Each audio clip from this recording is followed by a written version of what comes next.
नमस्कार मित्रांनो, स्वागत आहे तुम्हा सर्वांचंच आपल्या आजच्या या व्हिडिओमध्ये. आजच्या आपल्या या व्हिडिओमध्ये आपण जाणून घेणार आहोत लग्नानंतर होईलच प्रेम या मालिकेच्या आजच्या भागाचे लेटेस्ट त्याचबरोबर इंटरेस्टिंग अपडेट. त्यामुळे पटापट व्हिडिओला लाईक करा, तसेच चॅनलला सबस्क्राईब करून बेल आयकॉन आठवणीने प्रेस करा, जेणेकरून तुम्हाला पुढच्या प्रत्येक व्हिडिओचं नोटिफिकेशन मिळत जाईल आणि सर्व व्हिडिओंचा आनंद हा अगदी उत्तम पद्धतीने घेता येईल. चला तर मग मित्रांनो, अजिबात वेळ वाया न घालवता सुरुवात करूया आपल्या आजच्या या व्हिडिओला. तर आजच्या आपल्या या व्हिडिओमध्ये आता आपण पाहतो की फायनली पार्थने काव्यासमोर डिवोर्स पेपर्स पकडलेले असतात आणि काव्या ते पेपर्स बघते आणि तिला खूप मोठा धक्का बसलेला असतो. ती पार्थकडे बघत असते, पेपर्सकडे बघत असते. पेपर्सवरती ती तिचं आणि पार्थचं नाव वाचते. तर दुसरीकडे आता नंदिनीने सुद्धा जीवासमोर डिवोर्स पेपर्स धरलेले असतात. जीवा ते पेपर्स बघतो, हातात घेतो आणि नंदिनीला विचारायला लागतो, नंदिनी काय आहे हे सगळं? त्यावर नंदिनी ही जीवाला म्हणत असते, हेच हवं होतं ना तुम्हाला माझ्याकडून, घ्या.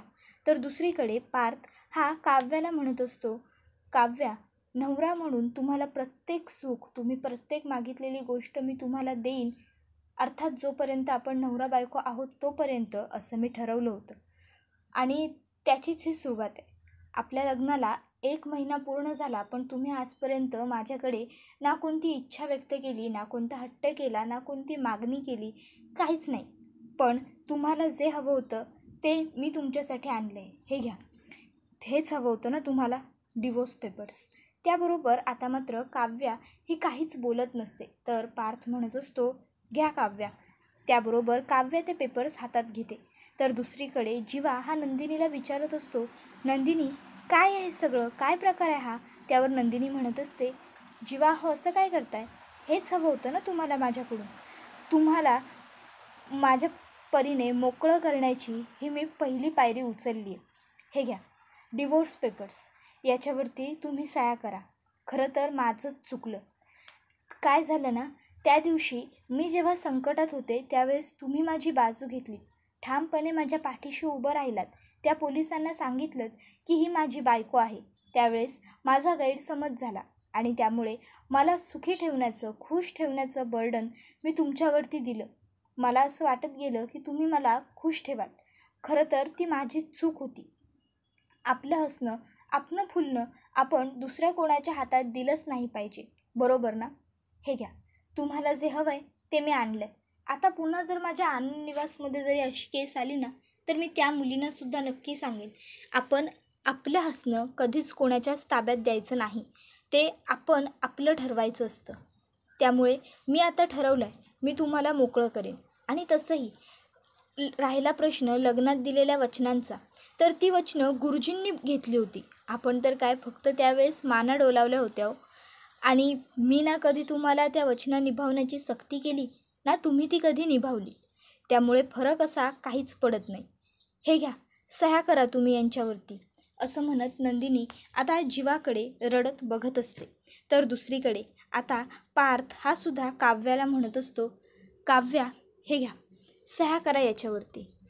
आई नेहमी म्हणायची, जर तुझ्याकडे 2 लिटर पाणी असेल तर तू समोरच्याला जर तेवढं देत असशील, पण समोरच्याकडे घेण्यासाठी फक्त 1 ओंजळ असेल तर तू दिलेलं पाणी वाया जाईल, सांडून जाईल, त्याचा काही उपयोग होणार नाही. तेच घडलं. खरं तर समोरच्याची जितकी कुवत असते तितकंच त्याला दिलं पाहिजे. तुमची तहान फक्त 4 थेंबांची होती, पण मीच चुकलो. मी उगाचच तुमच्यासमोर अख्खाच्या अख्खा समुद्र वाहवत नेत होतो. माझंच चुकलं. असो, ते काही असलं तरी हे घ्या. खरं तर चूक माझी नाही आहे, माझा एक गैरसमज झाला. त्या दिवशी आपल्या वन मंथ ॲनिव्हर्सरीला तुम्ही वसुहत्याला सर्वांसमोर म्हणालात की आम्ही दोघं नवरा बायको आहोत, हा आमच्यातला प्रश्न आहे. त्यामुळेच कदाचित माझा गैरसमज झाला आणि मला असं वाटलं तुम्ही हे नातं स्वीकारलं. त्यामुळे खरं तर मी ठरवलं होतं की मी तुम्हाला प्रेमाने जिंकून दाखवेन. पण नाही, तसं नाही होऊ शकलं. हे घ्या, हे डिवोर्स पेपर्स, याच्यावरती माझ्या सह्या करून झालेल्या आहेत. तुम्ही विचार करा आणि सह्या करा, घ्या. तर दुसरीकडे नंदिनीसुद्धा जीवाला म्हणत असते, खरं तर मला वाटत नाही विचार करण्या इतका वेळसुद्धा तुम्ही घ्याल, पण तरीसुद्धा याच्यावरती तुम्ही एका आठवड्यात सह्या करा, मग आपण कोर्टात जाऊ आणि आपलं नातं संपवून टाकू.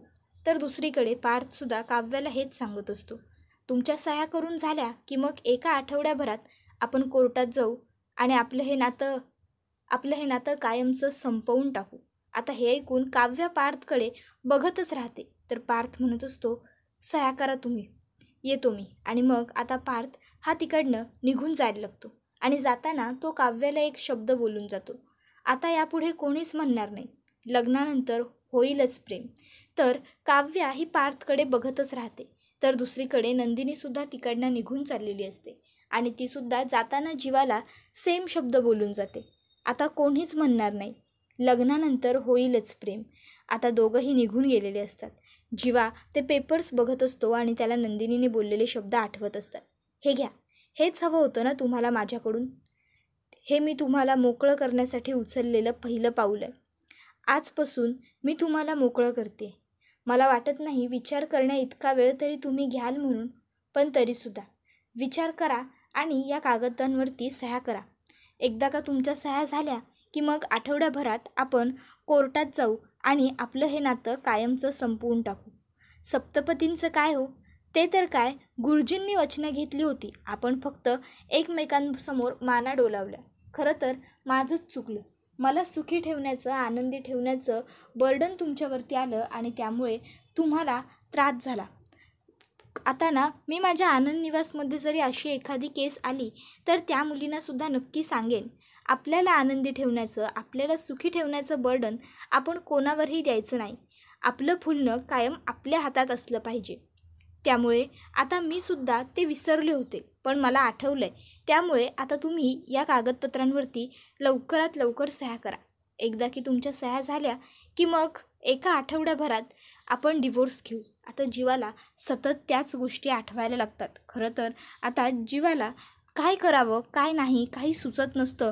तो एकटक ते पेपर्स बघत असतो. नंदिनीने बोललेले शब्द त्याला आठवत असतात. पण मित्रांनो, खरं बघायला गेलं तर जीवाने स्वतःहून हे स्वतःच्या अंगावरती ओढवून घेतलेलं आहे दुःख. नंदिनीकडून एक साधं हँडमोल्ड काय तुटलं तर जीवा तिला एवढं बोलला आणि काव्यासाठी लिहिलेलं लेटर मूर्खाने तिथेच ठेवून दिलं होतं आणि नंदिनीने तेच वाचलं आणि तिचा गैरसमज झाला. कधीकधी या छोट्या छोट्या गोष्टींमुळे नात्यात इतका मोठमोठा गैरसमज होतो की त्यामुळे शेवटी काही नाती तुटतात तर काही नाती तुटण्याच्या वळणावर येऊन थांबतात. तर जीवाला आता नंदिनीबरोबर घालवलेला प्रत्येक क्षण आठवत असतो. तर दुसरीकडे काव्याला सुद्धा पार्थने तिच्यासाठी केलेली प्रत्येक गोष्ट आठवत असते.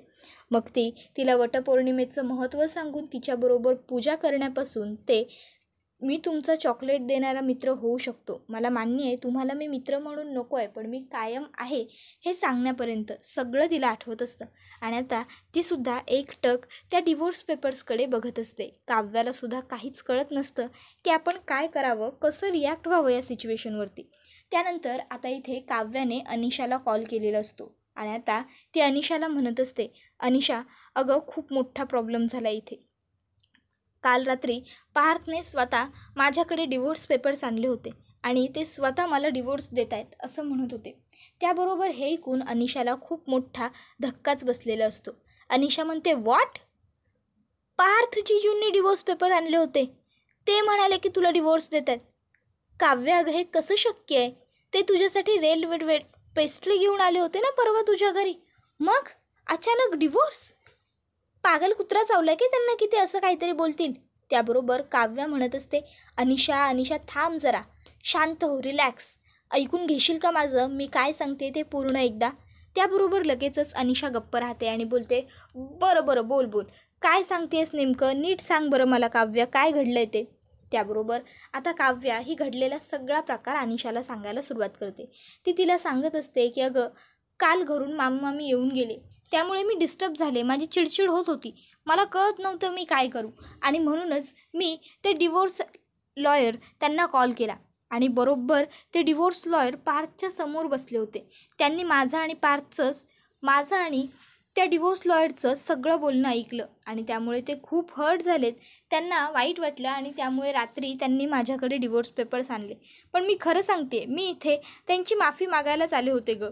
त्याबरोबर अनिशा म्हणत असते, काय करून घेतलंयस तू? तुला तरी कळतंय का?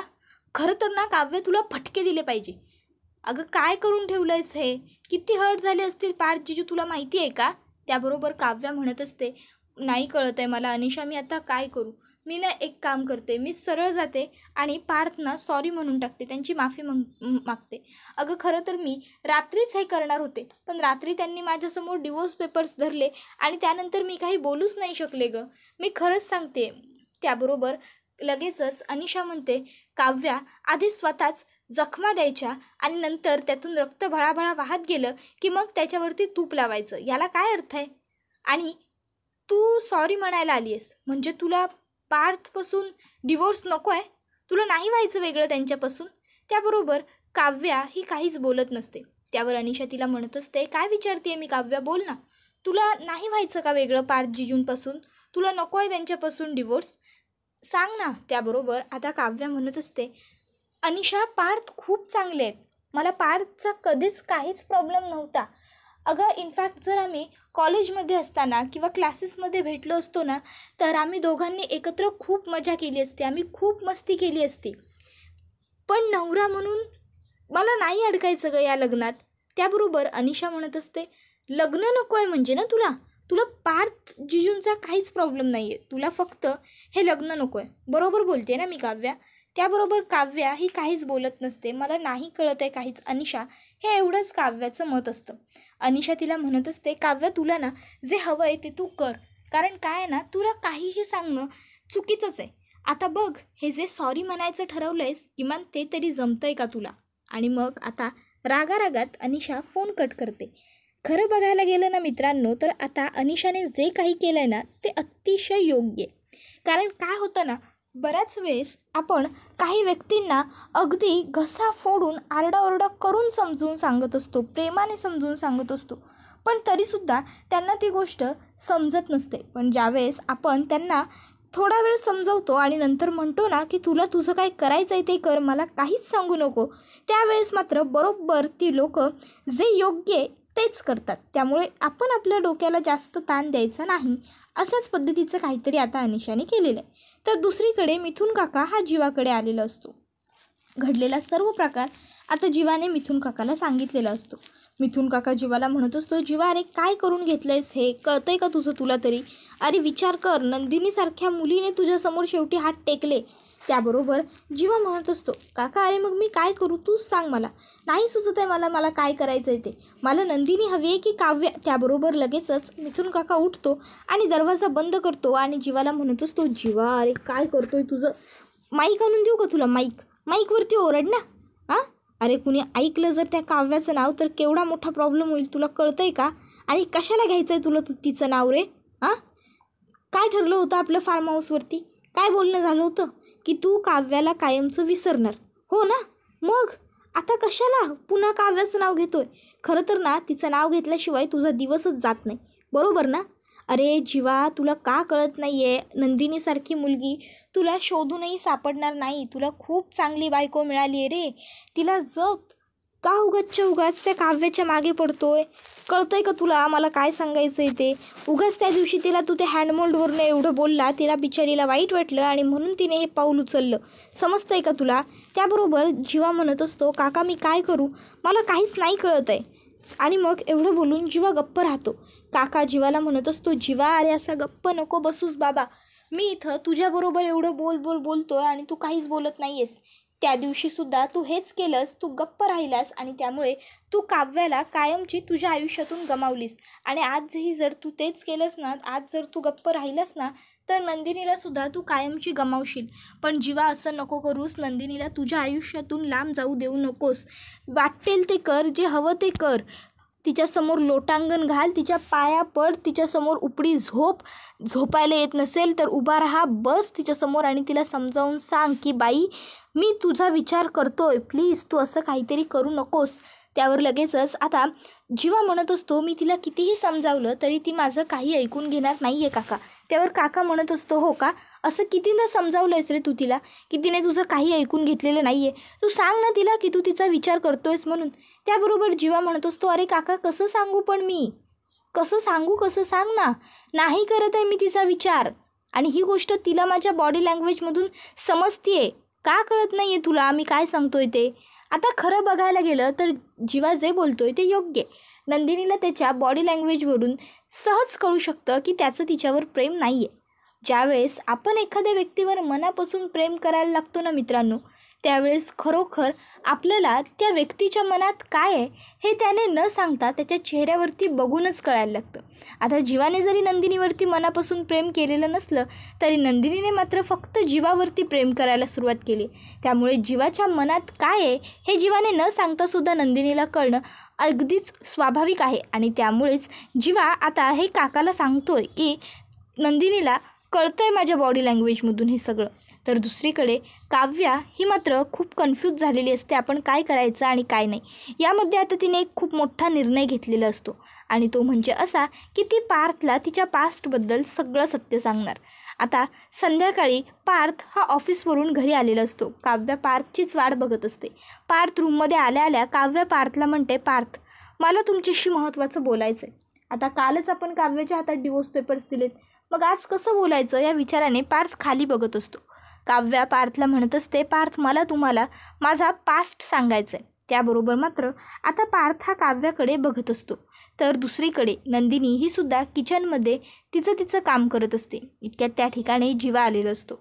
आता जीवाला त्या ठिकाणी बघून नंदिनी जरा नाराज होते आणि गप्प राहते. तर जीवा हा नंदिनीला म्हणत असतो, नंदिनी मला तुला माझ्या पास्टबद्दल सांगायचं आहे. मला तुला त्या मुलीचं नाव सांगायचं आहे. मी तयार आहे तुला सगळं खरं सांगायला. आता हे ऐकल्यावर मात्र नंदिनी जीवाकडे बघतच राहते. त्याबरोबर हा व्हिडिओ इथेच संपतो. मित्रांनो, व्हिडिओ आवडला की व्हिडिओला लाईक करत चला. त्याचबरोबर चॅनलला सबस्क्राईब करून बेल आयकॉनसुद्धा प्रेस करा, जेणेकरून तुम्हाला पुढच्या प्रत्येक व्हिडिओचं नोटिफिकेशन मिळत जाईल आणि सर्व व्हिडिओंचा आनंद हा अगदी उत्तम पद्धतीने घेता येईल. मित्रांनो, आपला हा व्हिडिओ तुमच्या जास्तीत जास्त कुटुंबियांबरोबर तसेच मित्रपरिवारांबरोबर सुद्धा नक्की शेअर करा, जेणेकरून त्यांनासुद्धा आपल्या अशाच उत्तम व्हिडिओंचा आनंद घेता आला पाहिजे. तुम्हाला काय वाटतं? आता पार्थ आणि नंदिनीने हा जो काही निर्णय घेतलेला आहे जीवा आणि काव्याला या बंधनातून मोकळं करण्याचा, तो योग्य आहे की चुकीचा ते आम्हाला कमेंटमध्ये नक्कीच सांगा. असं म्हटलं जातं, प्रेमात जिंकणं आणि मिळवणं हे महत्त्वाचं असतं. पण जर खरं बघायला गेलं ना तर खऱ्या प्रेमात ना जिंकणं महत्त्वाचं असतं ना मिळवणं. खऱ्या प्रेमात एकमेकाचं सुख आणि त्या सुखासाठी केलेला त्याग हा महत्त्वाचा असतो. आणि त्यामुळे आता खरं बघायला गेलं तर पार्थ आणि नंदिनी हे जीवा आणि काव्यावरती जे काही प्रेम दाखवतायत ना ते मनापासून केलेलं खरं प्रेम आहे. तुम्हाला काय वाटतं ते आम्हाला कमेंट करून नक्कीच सांगा. त्याचबरोबर आता जीवा हा नंदिनीला काव्याबद्दलचं आणि त्याच्याबद्दलचं सगळं सत्य सांगू शकेल का? तर दुसरीकडे काव्या ही तरी पार्थला तिच्याबद्दल आणि जीवाबद्दल सगळं सत्य सांगू शकेल का? आणि सगळं सत्य जर त्या दोघांना कळलं तर ते दोघं तरी एकमेकाबरोबर राहतील का? की मग चौघंही घटस्फोट घेऊन वेगळे होतील आणि जीवा व काव्या पुन्हा कायमचे एक होतील? तुम्हाला काय वाटतं ते आम्हाला कमेंट करून नक्कीच सांगा. त्याचबरोबर आपला हा व्हिडिओ तुमच्या जास्तीत जास्त कुटुंबियांबरोबर शेअर नक्की करा. पुढचा व्हिडिओ येईपर्यंत टाटा, बाय बाय, धन्यवाद, take care all of you.